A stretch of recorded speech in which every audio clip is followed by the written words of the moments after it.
ایک مرتبہ کا ذکر ہے کہ ایک عورت اپنے حالات زندگی سے بہت پریشان تھی۔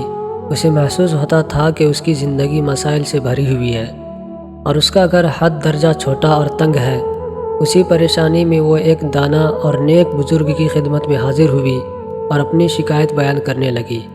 عورت نے کہا، اے اللہ کے ولی، میں بہت مشکل میں ہوں۔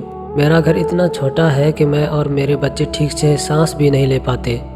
سکون نام کی کوئی چیز باقی نہیں رہی۔ میں کیا کروں؟ بزرگ نے پوری توجہ سے اس کی بات سنی اور مسکرا کر پوچھا، بیٹی، کیا تمہارے گھر میں مرغیاں ہیں؟ عورت نے حیرت سے جواب دیا، جی ہاں، 10 مرغیاں ہیں۔ بزرگ نے کہا، آج رات ان 10 مرغیوں کو بھی اپنے کمرے میں ہی رکھو۔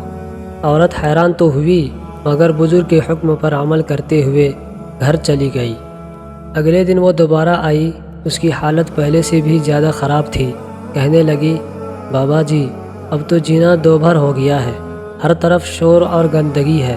بزرگ نے سکون سے فرمایا، اچھا، اب اپنی بکری کو بھی کمرے کے اندر باندھ دو۔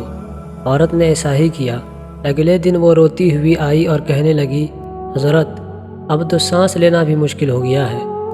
اب بزرگ نے فرمایا، ٹھیک ہے، اپنی گائے کو بھی کمرے میں لے جاؤ۔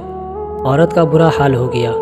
اگلے دن وہ تڑپتی ہوئی آئی اور بولی، حضرت، اب تو ہم گھر چھوڑنے پر مجبور ہو جائیں گے، بالکل جگہ نہیں بچی۔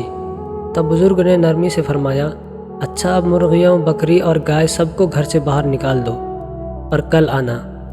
اگلے دن جب عورت آئی تو اس کے چہرے پر سکون اور اطمینان تھا۔ وہ مسکرا کر بولی، بابا جی، آپ کا بہت شکریہ۔ آج مجھے احساس ہوا کہ میرا گھر کتنا کشادہ اور آرام دہ ہے۔ اب ہم سب بہت سکون سے وہاں رہ رہے ہیں۔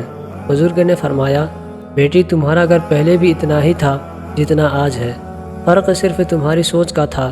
جب انسان اپنی نعمتوں کو بھول کر صرف محرومیوں پر نظر رکھتا ہے تو اسے بڑی چیز بھی چھوٹی لگتی ہے، اور جب وہ مشکل میں پڑتا ہے تو پرانی حالت اسے جنت محسوس ہوتی ہے۔ اس واقعے سے ہمیں یہی سبق حاصل ہوتی ہے میرے دوست، جو کچھ ہمارے پاس ہے اگر ہم اس پر شکر ادا کریں تو وہی ہمارے لیے کافی ہو جاتا ہے۔ اکثر حالات اتنے برے نہیں ہوتے جتنا ہم اپنی سوچ سے انہیں بنا لیتے ہیں۔ مشکل وقت ہمیں یہ احساس دلاتا ہے کہ ہماری عام زندگی دراصل ایک بڑی نعمت تھی۔